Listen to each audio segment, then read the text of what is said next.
Welcome everyone to the Global Women's Assembly for Climate Justice, Path to COP30 and Beyond. Again, my name is Osprey Oriel Lake, and I'm the Executive Director of the Women's Earth and Climate Action Network, WECAN, and I'm living here on Coast Miwok lands in the San Francisco Bay Area in California. And again, for those of you just joining us, we'd love for you to to introduce yourself in the chat with your name and where you're from. We just have such an amazing global audience. It's really exciting. And for those of you participating through various live streams, we also welcome you from far and wide. And if you would like to hear all of the sessions in your preferred language and also participate in the very lively live chat, please be welcome to join us on Zoom. The registration link is on our website and across our social media channels. And we're really excited to learn that so far there's been over 100,000 people tuning in and viewing the assembly across the live streams and Zoom, which is just amazing. And so yes, we're really thrilled to be here.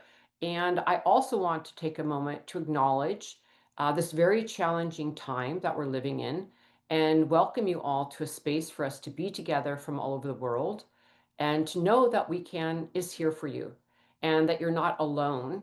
I think it's very important that we are in community right now and that we send our love and well-being to each and every one of you. The Global Assembly is taking place during the second week of the climate talks in Bonn, Germany, where the continued struggle by our movements is underway, challenging governments to fight for climate justice, the 1.5-degree guardrail for centering gender in the UNFCCC negotiations, to end fossil fuels, to fight for climate finance and the just transition, and so much more. Our assembly is timed to create a bridge with the vital advocacy work at the UNFCCC. Before our first panel of the day, which we're about to begin, I also wanted to remind everyone that as part of this assembly, we are releasing a powerful call to action to governments and financial institutions globally. We want them to hear from us, and this collectively written call to action will be delivered at the UN General Assembly in September and at COP30 in November. And you can see the call to action with our demands in the chat, and it is also a document to support the Women and Gender Constituency that is part of the formal UNFCCC process. There's still time to sign the document and take action with us, so organizations can sign on, and we're keeping that document open. And then the last announcement of the day, and we've just had a fantastic response, so I'm really excited about this. WECAN is launching a WhatsApp networking platform so that conversations that have been generated at the assembly can carry on into action going forward. And the WhatsApp group is a place where you can connect with each other and share your climate justice related work, research, projects, campaigns, and find collaboration partners. And so, yeah, we're just beginning this group. We're really excited about it, but we wanted there to be a way where we could continue beyond the assembly to communicate and build together. I'm going to be putting the link into the chat for that platform, and you're all welcome to join us. Okay, so with that, we're going to go ahead and get started with our first panel of the day. I want to welcome a truly outstanding group of leaders who are presenting on the panel Just Transitions. I want to thank you all for your vital work and leadership in pushing this critical agenda forward. To kick off the session, I wanted to start by saying that the Just Transition is an evolving dynamic framework that originated with the trade union movement in the 2010s to protect workers' rights and livelihoods during the shift to renewable energy and new economies. It offers principles and strategies to guide the move away from extractive, polluting systems toward regenerative, community-centered, and ecologically sound economies. Defined by the International Labor Organization as, in quotes, greening the economy in a way that is fair and inclusive as possible, end quote, Just Transition emphasizes decent work, inclusion, and leaving no one behind. In a more expanded definition, The just transition covers a wide range of issues, including centering frontline communities and building local economies that respect ecosystems and human rights, reduces resources use and waste, and moves beyond GDP-based measures of progress, drawing on economic frameworks like Buen Vivir and Bhutan's gross national happiness and beyond growth. So it's a very different model, which is really something that we are pushing forward also with the feminist economy agenda. As a living framework, just transition continues to evolve in response to shifting political, social, and environmental landscapes. It is shaped by ongoing debates amongst governments, civil society, and financial institutions, and is rooted in longstanding climate justice, labor, feminist, and indigenous movements. And I think it's also important to note that there's a growing concern also about its co-option by corporate and state actors, diverging from its original justice center vision. And that's something that's really crucial to monitor as we work in the COP process, in the UNFCCC process. And so I think the fact of us holding our own space and defining just transition is essential at this stage. And to help with more framing, please be welcome to explore WECAN's report, how prioritizing care work can unlock a just transition for all. This is another key component that feminists are putting forward. And this report and many other people's work demonstrates how investment in high quality care jobs can help mitigate the worst impacts of the climate crisis, increase funding for public infrastructure, and support economies within a just transition framework. And this is really essential to how we are going to be moving forward with just transition policies. And with that, I'm really honored to introduce our esteemed panelists. First, we're going to be hearing from Lorraine Chiponda, who is the African Network Coordinator of Global Gas and Oil Network from Zimbabwe.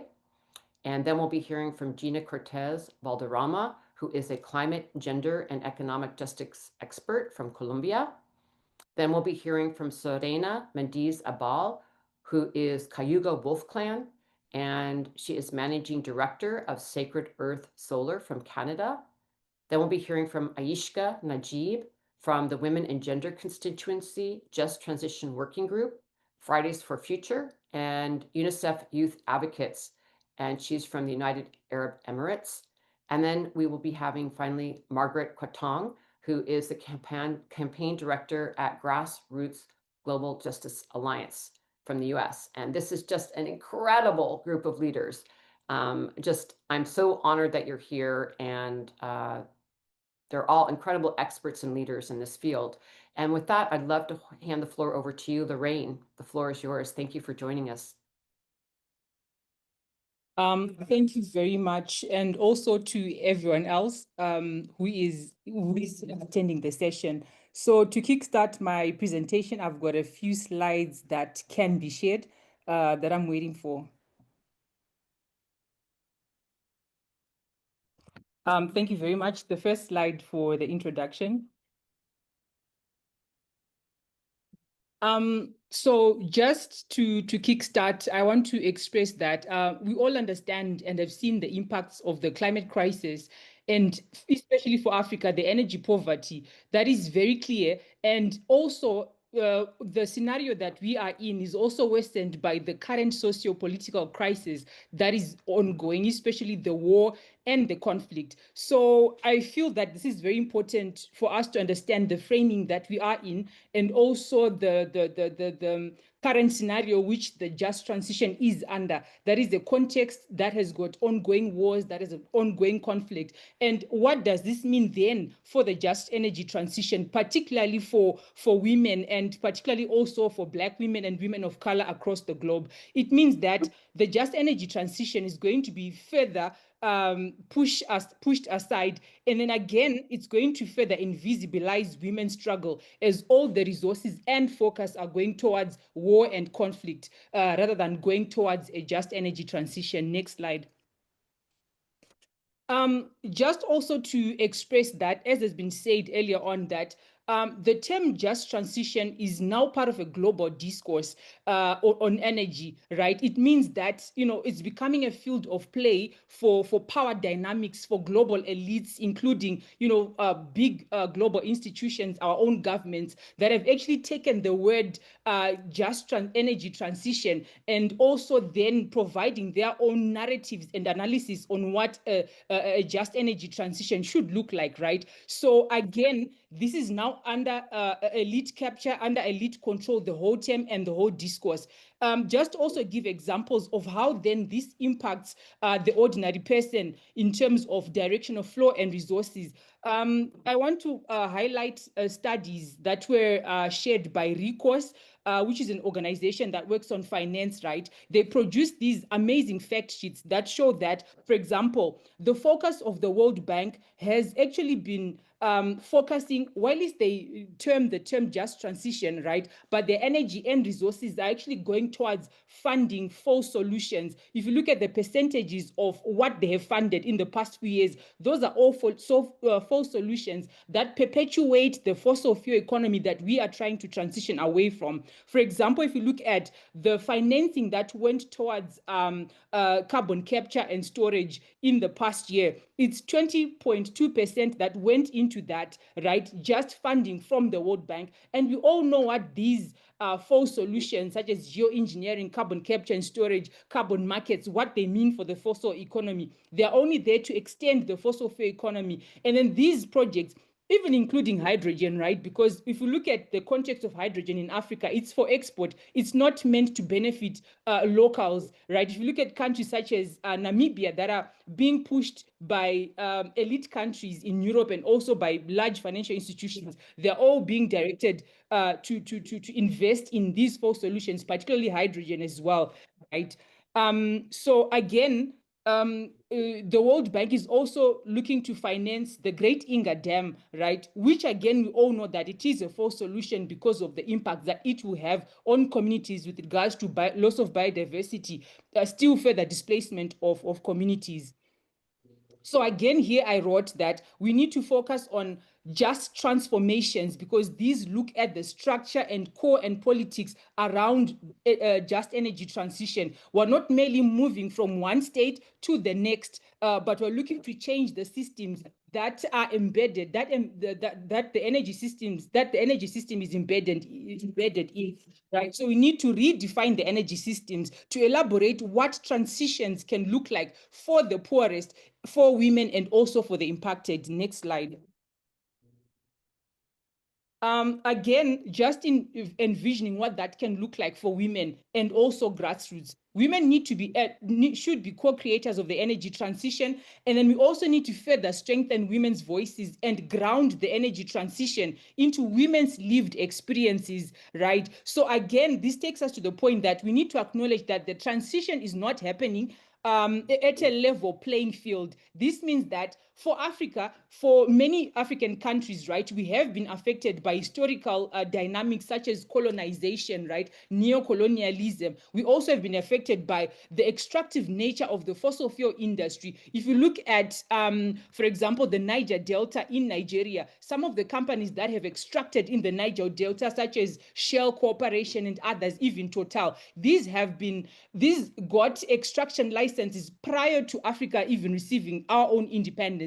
And then coming now that we are independent countries, the same contracts still are perpetuated, right? So it means we need to understand that this energy transition as it is now, it's not in favor of poorer countries, it's not in favor of Black people, it's not in favor of Africa because of our historical and lived experiences that are still perpetuating up until now. So what does this mean? It means that if you continue with the same system, if you continue with the playing field that we have now, that is not level. It means, say, for example, we're going to, if you don't fix the financial systems, it means we're still importing burden for women. How is this burden going to come? It means, for example, if you take the structure by the World Bank where financing for renewable energy is coming in the form of loans, is coming in the form of expensive technology. It means we're importing high-cost finance, we're importing high-cost technology, and then the energy itself becomes very costly. And then while it is costly, communities are still being displaced if we have projects such as the Great Inga Dam that are being termed projects for just transition, or even gas, which is being termed just transition. And then when this expensive energy comes, it means that again places a burden on African economies. And then this then translates to debt burden, because that same funding still has to be given back to the World Bank, right? So costly energy is still not, it doesn't have any useful use for communities and women. Next slide.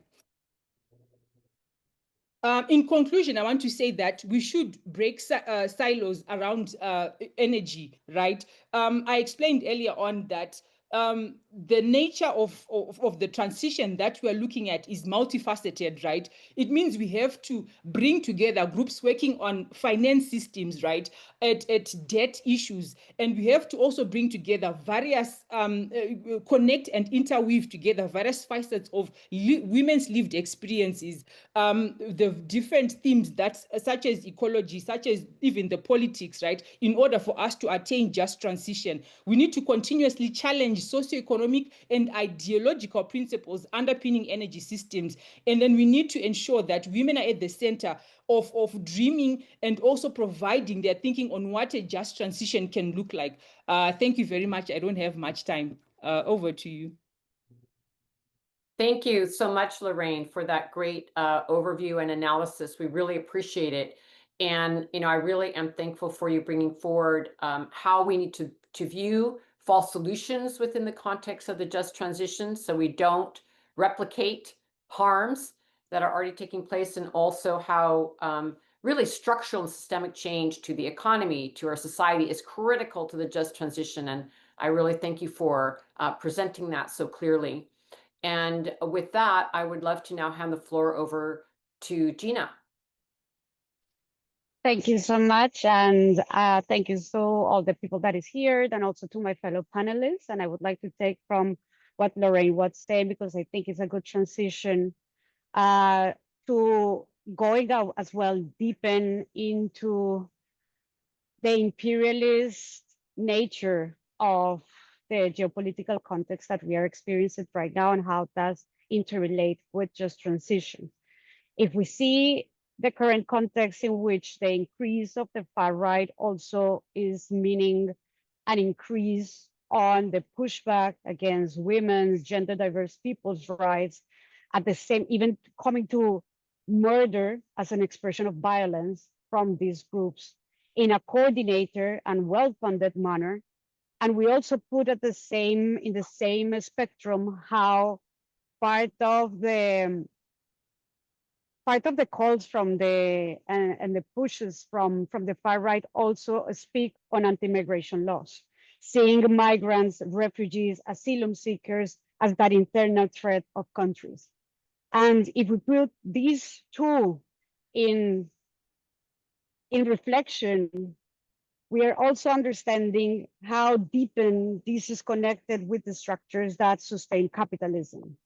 Why? Because it is women, gender non-conforming people, migrants, refugees, displaced people, particularly those racialized and those from the South, who sustain the capitalist structure, subsidized by the unpaid, unvalued, unrecognized domestic and care work. So it is not just a coincidence that the far right, which is very well funded by many of the fossil fuel industries, is also putting people's rights into risk. And why I'm also bringing this to the conversation is because if we are meant to be serious about just transitions, from a feminist analysis, we always need to be asking for whom is that benefiting, who is behind that, who is shaping the narrative, who is colonizing our imaginaries and epistemologies with what should be or what not should be. And how the current narratives of corporate green transition are actually not responding to the people that is needing. How does a just transition look like for refugees? How does a just transition look like by conflict-affected territories? How does a just transition look like for trans people? It is not being in the conversation. So this is also making us move these structural analysis that come from the feminist tradition and the structural feminist tradition also bring us to have a further discussion around what we understand as labor, what we understand as informal work, as popular work, which are the forms of work that sustain the society to strive. And when doing that analysis and going through those connections, we are also going to find out that if we are advocating for care, if we are advocating for those guarantees of social protection, how are actually these people going to access that? Migrant people, refugee people that do not have the documentation to go through all the bureaucratic process to access to health or insurances, because the system is not allowing that, because there are laws that are not allowing us. So to have an anti-imperialist view, approach, and practical action is imperative when we advance on just transition. When we take back something that has been lost in the conversation and is to discuss about redistributional justice. What does redistributional justice means in this context? Yeah, to take those guarantees. So talking about these corporate green transitions that perpetuate that imperialist domination of the South is not the pathway that we are willing to follow.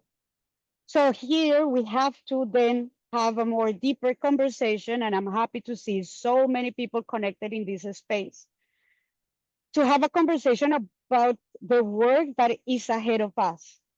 The work that is ahead of us in a context in which we are so close to have nuclear weapons everywhere, to have a war against the guns, to keep on using the same narratives through the imperialist power of US, through the imperialist power of the EU, that are not really responding to life, that are not responding to those transitions that we want, and are perpetrating these systems of genocide. So my point here is that if we are all here advocating towards just transitions that respond toward feminist principles, we need to make a clear call for organizations, institutions, advocates, and activists in the North to take on their responsibility to call out imperialist regimes, to call out colonial structures of extractivism and occupation, because silence is not only delaying climate action and just transition, but silence is perpetrating murder. And there's no way that we can think about energy transitions in a system of murder.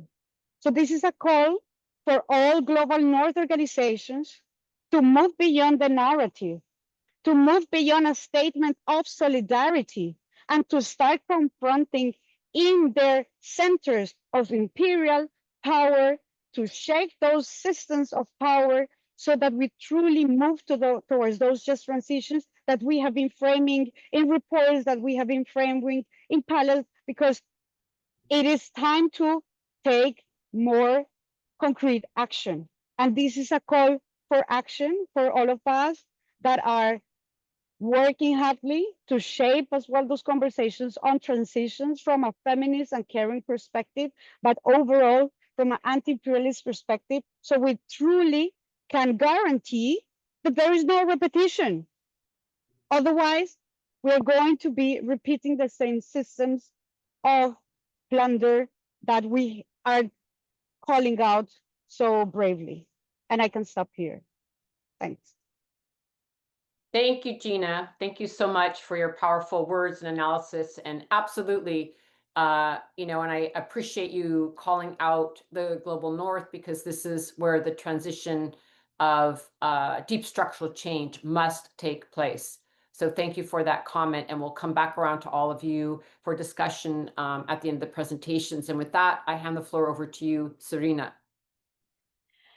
Scano, Serena Gauso, ga Colonial Kwanzo da Ochinige Shouta. Hi everyone, my name is Serena Mendizábal, and I'm Cayuga Wolf Clan from Six Nations of the Grand River. Just want to say thank you to WECAN for inviting me. Thank you to who are tuning in to build a shared just climate future together. I'm a bit of a storyteller, so you'll hear more of a story from a community perspective on just transition, how I got into it. All my life, I've grown up on our territory, and I currently live in Six Nations. My community is about an hour southwest of Toronto, the largest city in Canada. So I consider my home in the heart of the Great Lakes a safe haven. When I think of Six Nations, I think of our Carolinian forest, and I think it's part of the last remaining 10% in Canada and homes to hundreds of non-human kin living in reciprocity. I think of our strawberries and our maple trees and our corn and our interdependent relationship with them to pass through our ceremonies and our governance. I also think of all the aunties and the uncles and the dudas and the papas who have kept our culture close for the coming faces. And while I think of all this beauty, I also think of all the terror.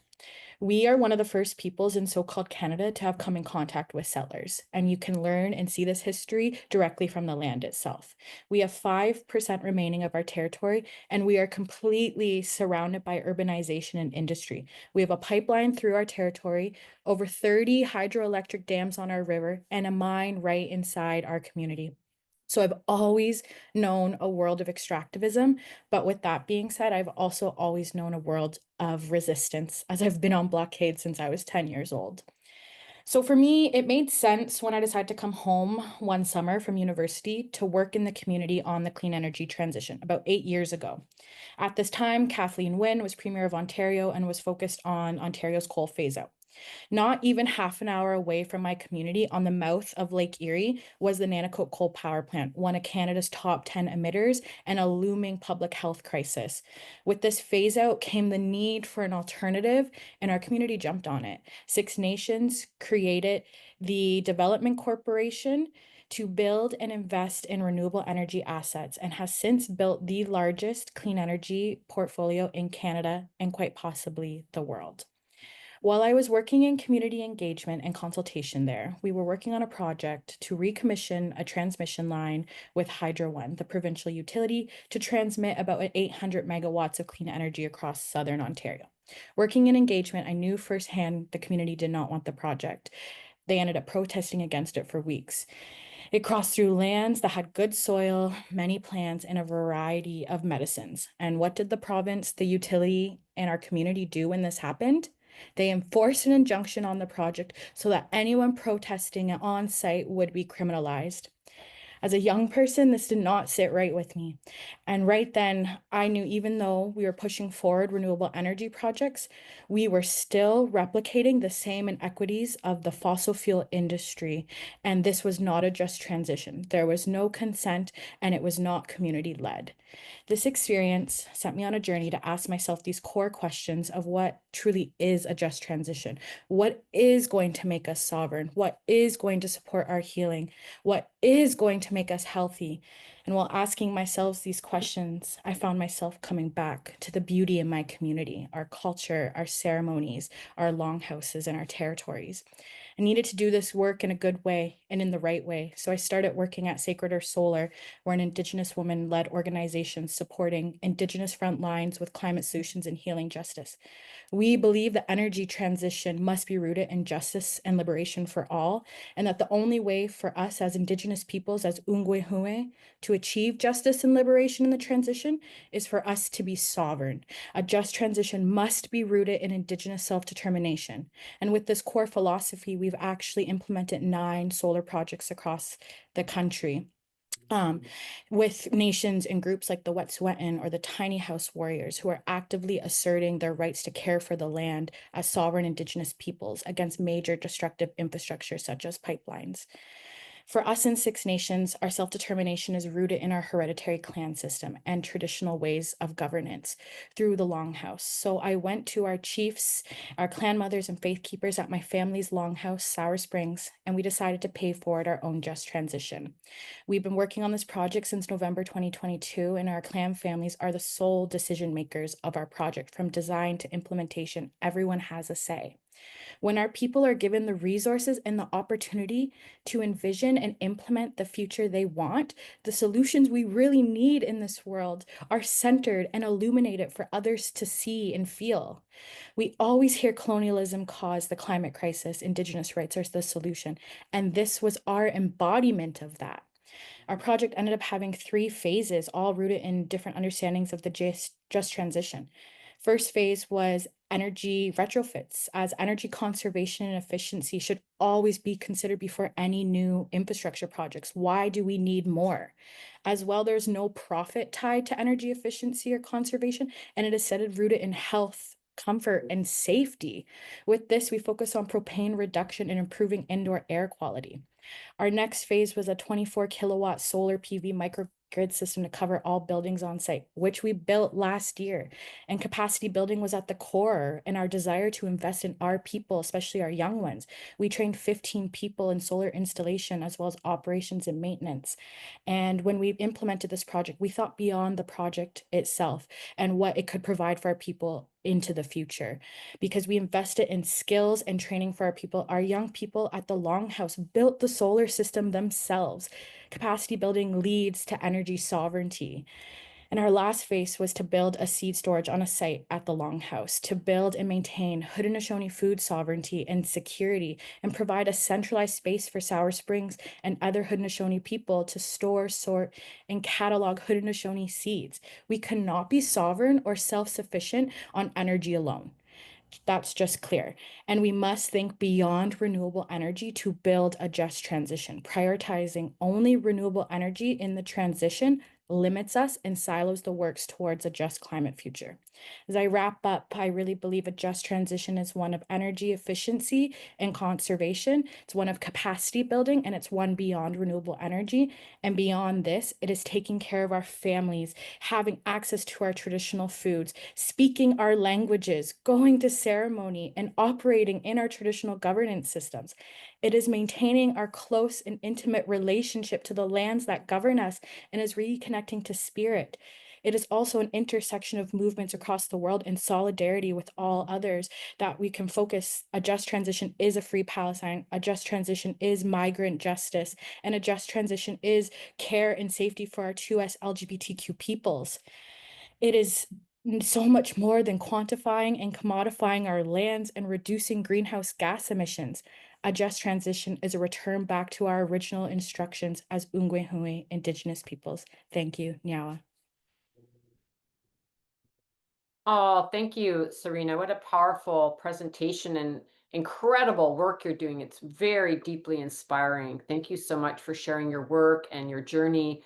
And also, I think this is going to come up in this conversation about just transition, how different communities are defining what just transition is. I think this is critical. And one of the exciting things about the just transition work is it opens up to what we're talking about, living our lives well. And you stated that so powerfully and beautifully, and connecting the fact of sovereignty to the just transition. Like, it's not possible to have the just transition without Indigenous sovereignty or community sovereignty. So yeah, thank you very much. Wonderful presentation and great reflection on the just transition. And with that, I'm really honored to bring into the conversation my colleague Ayshka. Ayshka, welcome. You have the floor. Thank you so much, Osprey. It really is incredible honor to be here with you all and speak. I just wanted to share that I'm actually joining you all from Bonn, Germany, at the World Conference Center where the SP62 is happening, SP is subsidiary bodies.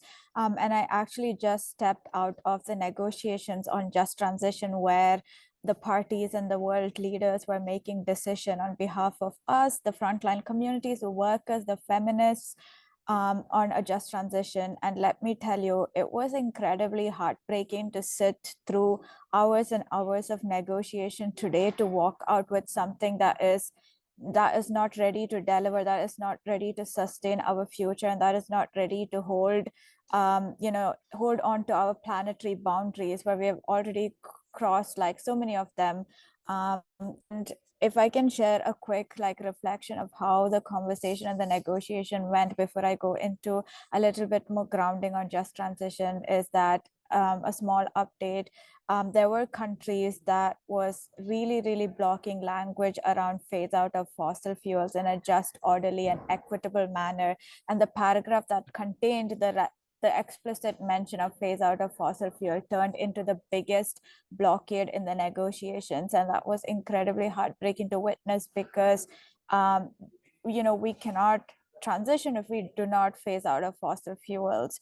And another blockade that was coming up in the negotiations, which kind of tore it apart and didn't allow us to walk out with as strongest of a decision as possible, was the fight around unilateral trade measures, where the global North countries were not ready to take accountability for the unilateral measures that they are imposing, especially the ones that has cross-boundary impacts. And we're talking about unilateral trade such as the tariffs that the US is imposing, or the CBAM, which is the carbon border adjustment mechanism that the EU has introduced, which upon once again puts an unequal burden upon the global South countries and imposes imperialistic structures, as well as imposes unequal extractivism and unequal extraction of resources from the global South.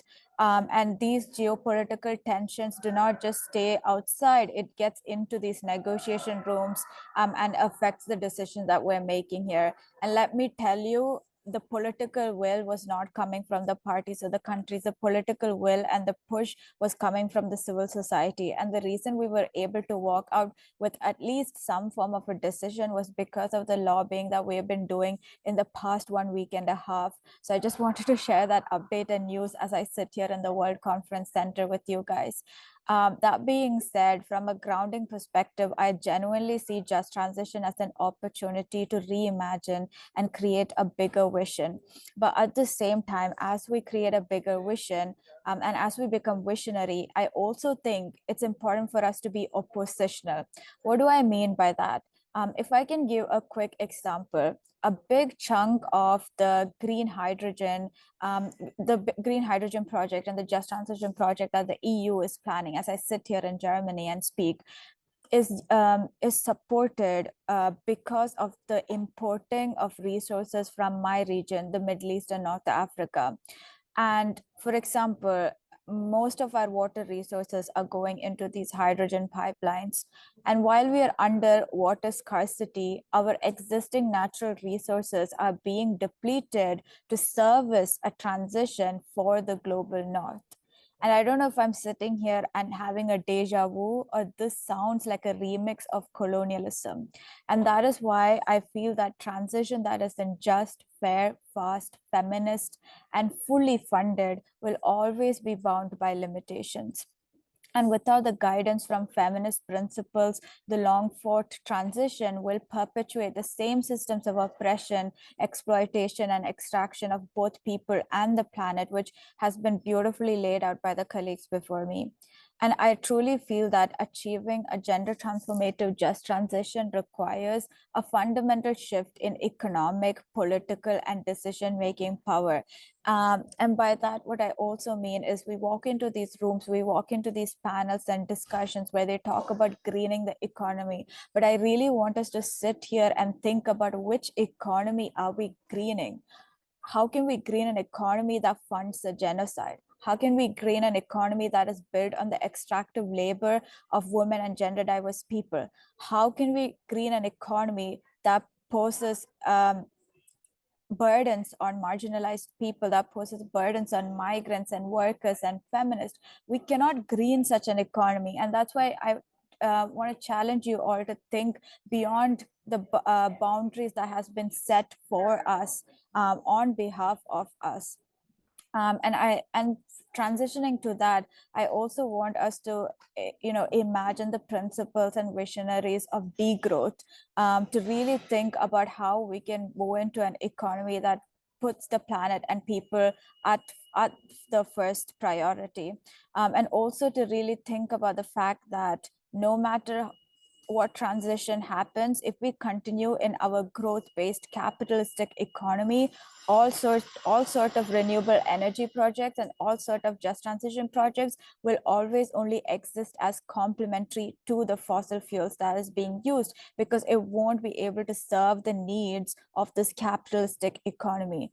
So that's really something that I want us to think about. Another issue is that it is very important to know that just transition at the end of the day needs to serve the people. That means we need to involve women, young women, youth, indigenous peoples, and local communities led organization in the design, planning, and decision making of just transition plans. We need to ensure that there are locally led consultations, social dialogues, and also ensuring that the perspectives and expertise of these people are used in crafting policies that address their unique needs and challenges. And equally more importantly as well, we need to ensure their representation in leadership roles, which includes unions, boards, and government bodies related to transition, diversity, and decision-making tables is essential. To sort of conclude, another topic that I really wanted to talk about was also the care economy, because women carry around 12.5 billion of the care work daily. And we cannot move from one extractive economy that is built on the backs of women to another. And that is why we need a gender transformative just transition that recognizes redistribution, remuneration of unpaid and unrecognized care work. And when we talk about care work, it is not just caring for the people, but it's also thinking about caring for the planet. It's thinking about the indigenous people's knowledge and wisdom and practices of caring for their ecosystems. And that also leads me to the important point of ensuring that we do not transition by creating sacrifice zones of indigenous peoples' territories. And that is why we need a free, prior, and informed consent policy as well. These are all things that we are fighting for in the just transition track here at the UN. And I hope that we can continue this fight. We haven't lost it yet. And we're going to continue to keep the pressure up. Thank you so much, Ayshka, and thank you so much for being on the ground in Germany. And I believe Gina is there as well, and all our other colleagues who are there, and also will be going to COP30, where we will also be joining you there. And I just wanted to mention, because this panel is touching upon many different aspects, that it's so important that this fight continues in the UNFCCC process, where we can meet with governments and confront them on their definition and agenda for the just transition, where we can really have this intervention of what we're talking about here, what our definition is, what our lived experience is, our practice of just transition. So I deeply appreciate you being on the ground and continuing to fight for a real just transition from a feminist perspective, from a climate justice framework. It's critical that we keep going to the sources of powers that be and confront and bring a different vision. And at the same time, we are hearing from Serena and others who are in our network about practicing the just transition in their communities, where we really see, how does this actually work? How do we actually claim the space for the just transition and define it? And so it's very powerful, this framework of the just transition, because it allows all of us to have interventions and places where we can engage in the just transition from many different aspects as a living, breathing ecosystem that is pushing forward this agenda. So thank you for bringing your perspective and views. And now I'd love to hear from Margaret Kwateng. You have the floor, Margaret. Thank you so much, Osprey. That is exactly what I want to talk about. So again, my name is Margaret Kwateng. I am the campaign director at Grassroots Global Justice Alliance, and I'm based in Turtle Island in Brooklyn, New York, on the unceded territories of the Canarsie Lenape people. Thanks again to WECAN for inviting me to speak and to the other panelists. So as Osprey began, and also as Serena named, Just Transition, for those of us coming out of environmental justice movements and many out of indigenous sovereignty movements, is about an ethos shift that, yes, may include changes of energy sources and protections for workers, but that it actually changes our relationship to energy and creates an economy with care at the center for one another and for the planet. So I wanted to begin by talking a bit more about the origins of Just Transition, as Osprey also named, coming out of a labor and community partnership in the Southwest of the United States.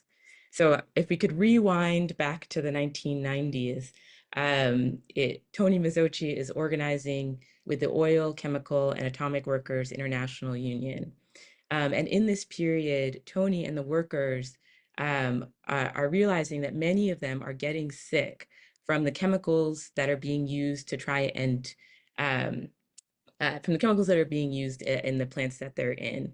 And they try to reach out to environmentalist organizations to support the workers in transitioning away from those chemicals. This doesn't go well. Because those companies are targets, and there isn't that desire to organize collectively with the workers, mainly just to shut down the site. So Tony then turns to folks who are engaged in the environmental justice movement, who have been organizing for decades with communities that are on the fence line of those sites, who are experiencing the same illnesses as a result of those chemicals leaching into the water and into their land, and actually brings them together in a collaborative space. So groups like the Indigenous Environmental Network, groups like the Asian Pacific Environmental Network, the Southwest Organizing Union, come together because they realize that they actually have a shared interest and a common enemy in the companies themselves. So this is a part of the foundation of Just Transition as something that is about that actually is intended to bring together the broader set of forces who are impacted by extraction, including the workers and including the communities that are facing the results. So then Just Transition entering into the UNFCCC scene happens I think in the first time in the preamble of the Paris Climate Accord in COP21. And what Just Transition actually means, though, does not get fully determined. And as I'm sure many of you are familiar with, there is a let's circle back nature to the UNFCCC.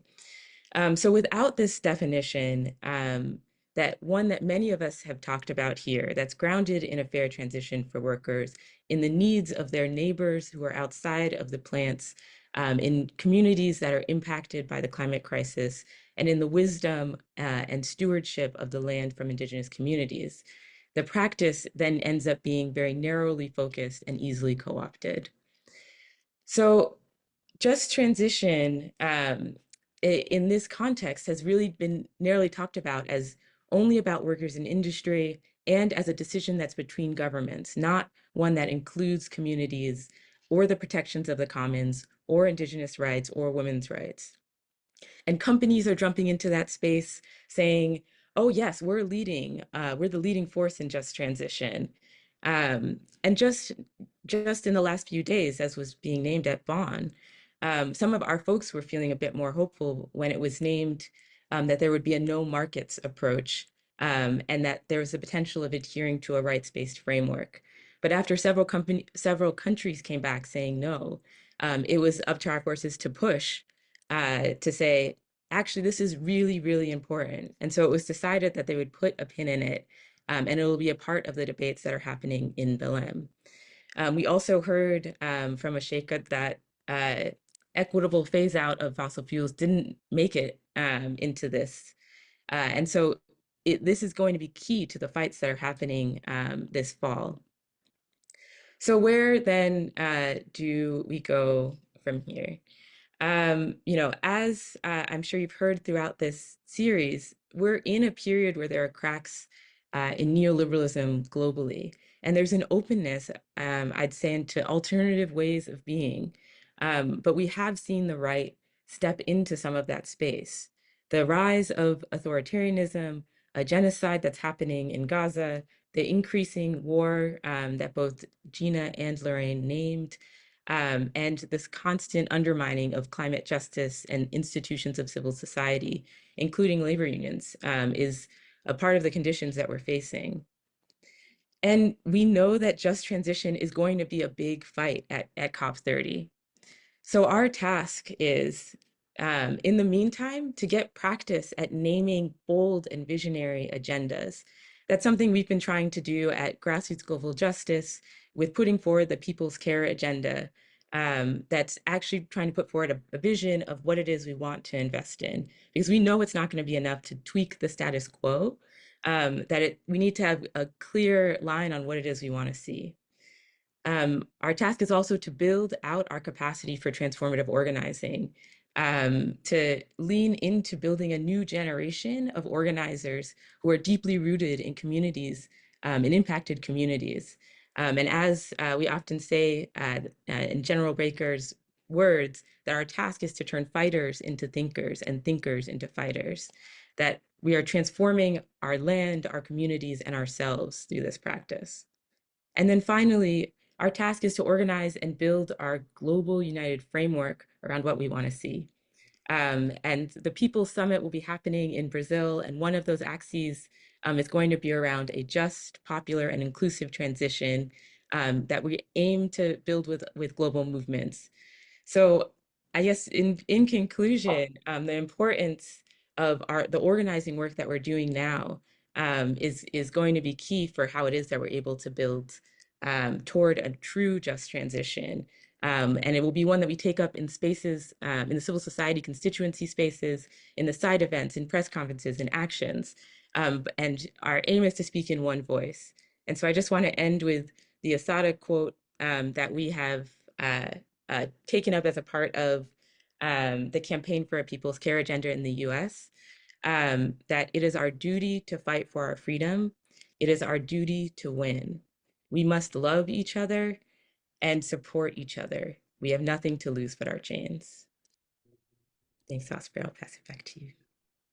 Thank you. Thank you so much, Margaret, for your presentation and analysis, and also the work that you're doing to push the COP agenda forward as well, and all the organizing that goes into preparing for those big moments, and also, this strategy, which, just sharing also with our audience that many of us are going to these COP spaces, both having an inside and outside strategy, and how important that is to organize with civil society, as well as to really lobby and work inside the space of the COP, where we are working on the negotiations and pushing governments.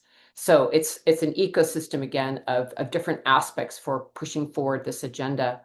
I want to go back through all the panelists and give you all a chance to comment now that you've heard each other, and have some closing thoughts for this panel. But I wanted to mention a few things because I'm reading a little bit in the chat here.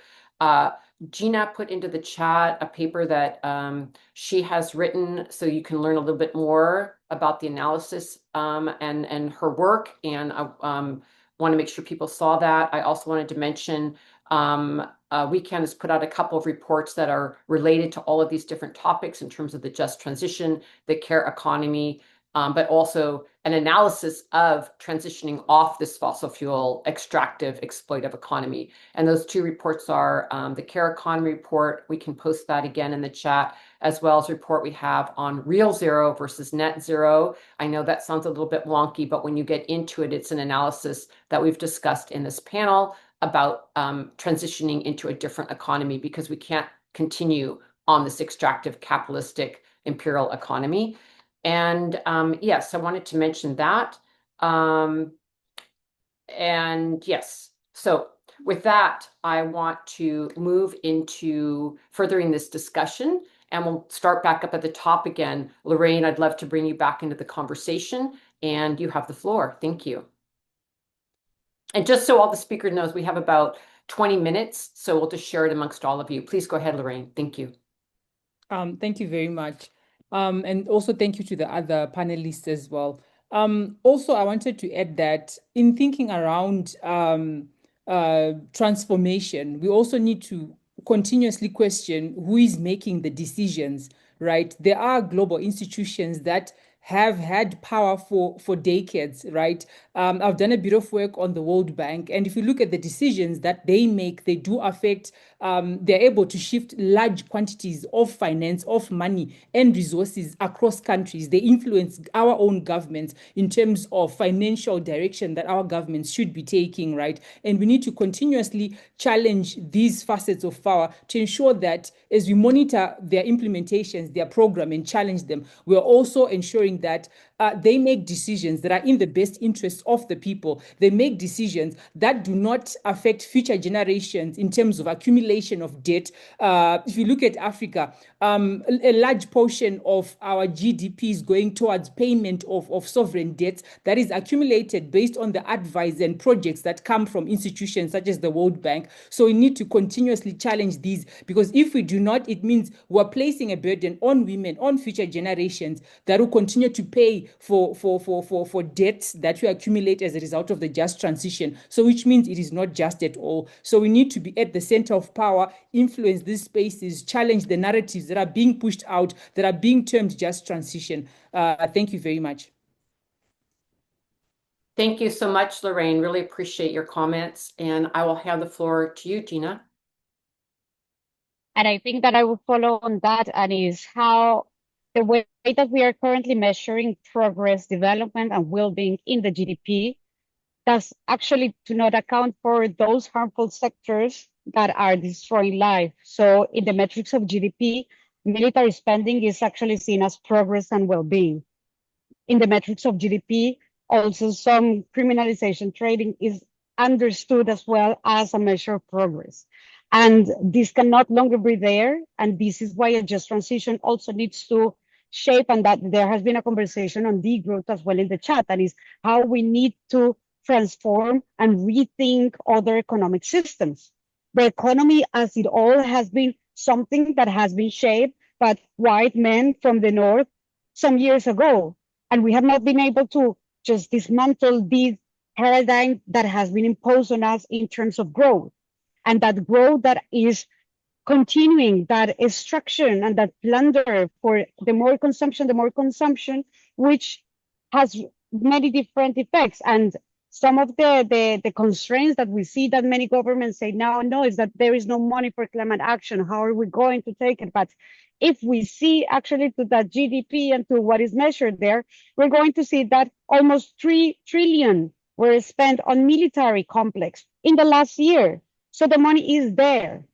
And the money is also there when we go deeper into the illegitimate debt that is not allowing and giving the fiscal space for countries to really invest in their industrial policies to be part of that transition. So these are also analyses that we need to be thinking, and this is also part of the conversation when also seeing that this weekend or next week, if I'm not mistaken, the conversation around finance for development are going to start. Conversation about debt cancellation, about having as well a conversation of debt in the multilateral space, where countries can have one vote, one voice in this important matter. So it is important for us to start weaving across all these different issues and start connected in a more structural manner, so we can also respond in a more bold manner. Thanks. Thank you so much, Gina. And I also wanted to mention, again, seeing in the chat as well from what Gina said, a discussion around degrowth, beyond growth, well-being, looking at economies that are not based on GDP. We are going to be having a panel later on this week, and maybe Catherine could put that in the chat when that is, because it's very, as we can see, impossible to have this conversation around just transition without talking about the economy and the current economic paradigm. And so we are going to dedicate a whole panel to this, but I think it's really powerful that we're interweaving it with the conversation today and how we're going to create this transition off of this very harmful, destructive economy. And with that, I'd love to hand the floor now to you, Serena. Yes, thank you. And thank you, Gina and Lorraine, again, getting me thinking about so many things, all of them fellow panelists. And I think I've been viewing the chat too around the degrowth, and I was thinking about a story, or not a story, a conversation I was having recently with a fellow colleague of mine who works at Environmental Defense, and she's from France. And her and another colleague were speaking French to each other, and they brought up the term energy sobriety. And they looked at me and they said, "You guys don't really have a word for that in English the same way that we talk about it in French." And I think that really set the precedent of the worldview that comes from the language we're speaking, that comes from the colonization that we have faced. And I think it made me think of taking a step back. And at Sacred Earth, when we are talking these projects, I hope you know at the end of the day, we do not believe renewable energy is the end all be all. And I think for me, why it was so important coming into this conversation around what a true just transition is because we are trying to find in Canada an alternative to fossil fuels. We have been inundated. Sacred Earth actually came out of a rainbow oil spill. It had 28,000 barrels of oil be spilled in the Little Buffalo community, and where our founder then founded Sacred Earth. And so we are just trying to look for an alternative to support our health, but this doesn't mean it's the end all be all for us. And I think Lorraine really touched on false solutions and how that has become so how it has become so frequent within our national landscapes around energy transition and energy mix. And for me, when I think about this concept of energy sobriety, and I think, what are we trying to get away from? Haven't we already learned? We've been faced with major oil spills that people couldn't breathe and people couldn't see and open their eyes, they were burning. And I think when Gina was talking about progress, I also think, well, who defines progress and at what cost? Because currently we just had Bill C5 being passed through in Canada that will now be able to major infrastructure projects deemed in the national interest with no criteria of the national interest will be able to bypass Indigenous consultation and environmental protections, all in the pursuit of critical minerals. And so this is this larger conversation around, okay, are we just switching from one fossil fuels to the next of having major mining extraction all over?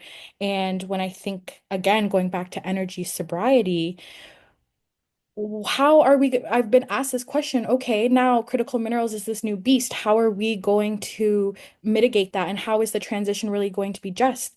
And I say, let's use less. Let's be energy sober. Let's conserve energy and let's put energy efficiency. We see that it's to triple renewable energy and to double energy efficiency on the international scale. I think it should be the opposite. Why aren't we putting more funding to limiting the amount of energy we're using and moving to the way we used to live before? And I think about the Longhouse Project and why it's so important around self-determination, because our Longhouse chose we want clean energy solutions.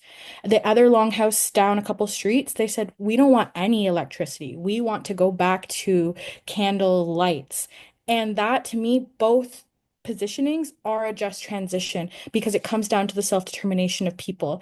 And so I think when communities aren't given the opportunity to make these decisions for themselves, we run into problems in what we're seeing in Canada now, where we're seeing that in Ontario, we're going to have a 75% influx of energy consumption over the next 20 years because of AI centers, data centers, manufacturing.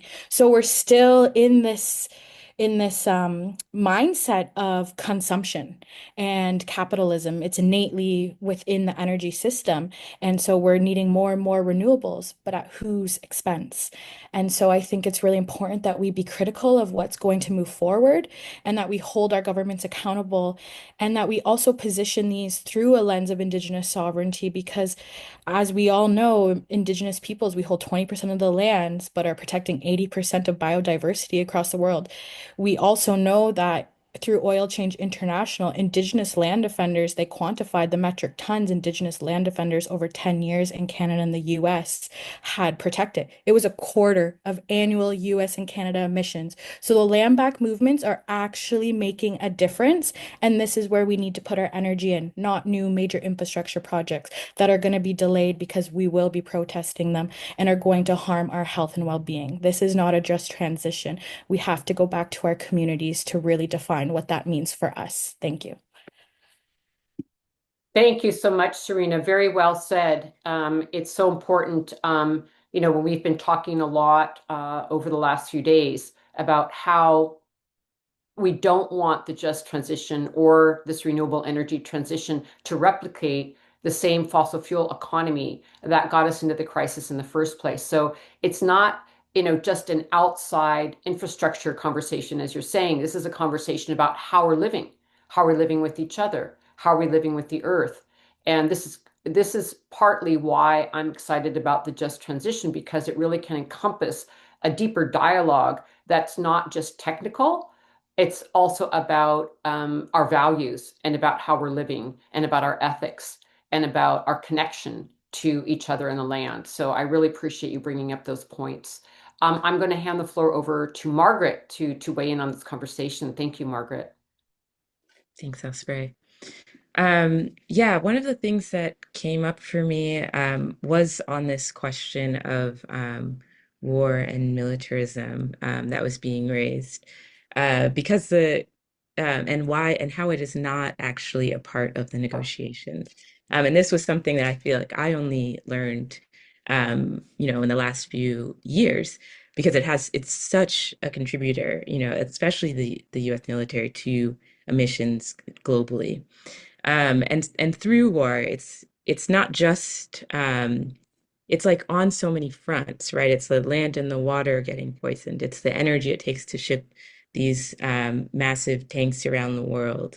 It's what happens when they have too much equipment and they bury it or explode it, things like that.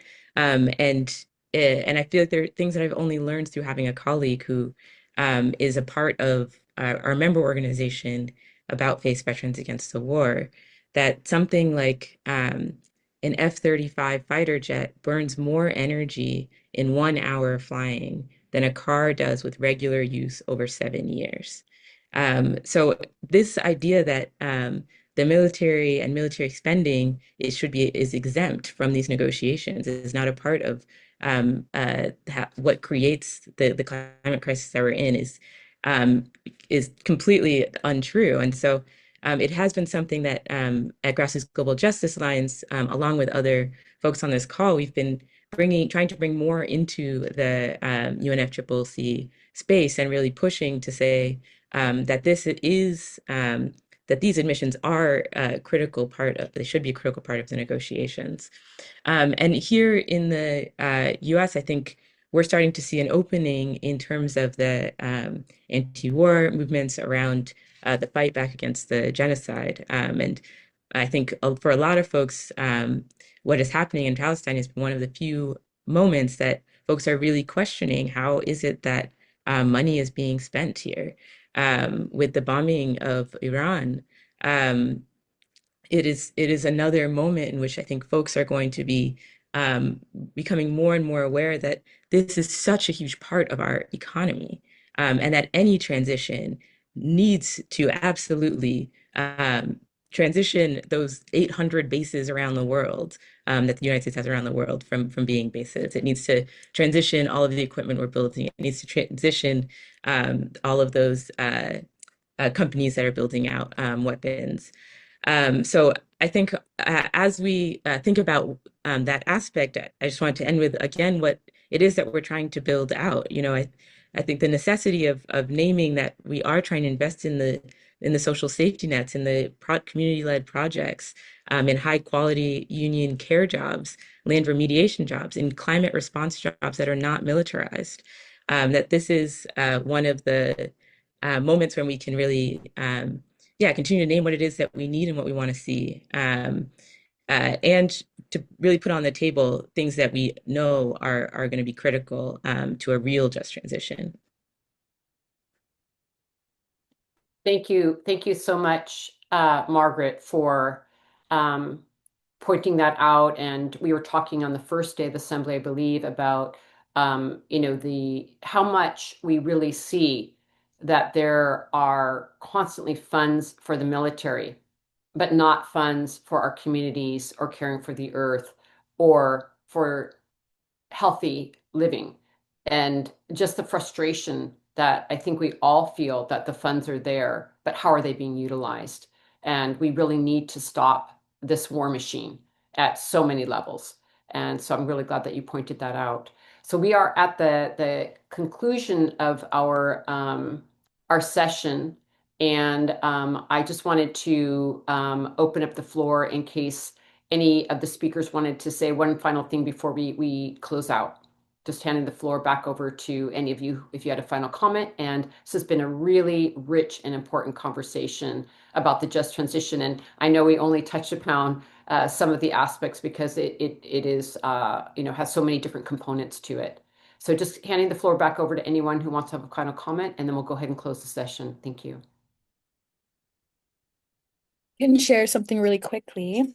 For me, I think why we are in this mess currently right now is because we are disconnected from ourselves, from each other, and from the land.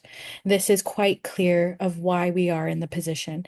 And so for us to really move forward a just transition is for us to build relationships. And I think how many people even talk to their neighbors? That used to be normal back in the day, but many do not, especially in highly dense locations. Talk to your neighbors. Build those relationships, connect with yourself, get out on the land, go canoeing, hide tan, all of these different things. This connection is what will create a just climate future. And it is honestly the reason of where I am over the past 10 years is because I went back home and I've been on the land. And just before I left, I'm in a hotel right now.